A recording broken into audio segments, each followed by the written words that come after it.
Our mess becoming our message. As of today, I struggle with significant PTSD, soul hurts, and trust. I still, though, get up every morning, early, mind you, and go to work, change lives for the kingdom of God, and come home to a broken life. Am I caring for myself? Of course I am, at least the best way I know how in my current situation. Some days I turn my face to the sun, feel the warmth and the tears cascading down my face, and wonder, if more people were aware of what was going on, would they even care? Then I thought about other families out there who also have severe nonverbal autistic children, and what they must be going through with our broken system. In so many ways, it is better than it was 100 years ago, of course.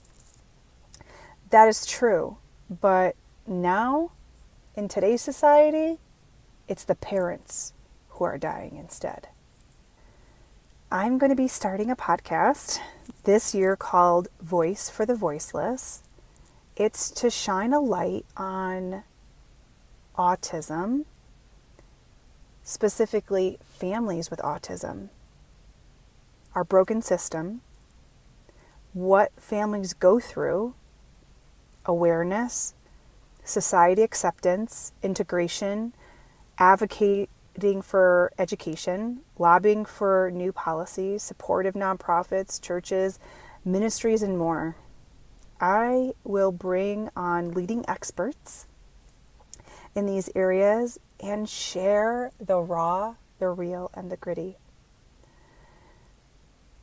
I will also share more of my story and what I've learned through the years. But together, with my community, we will give a voice to the voiceless.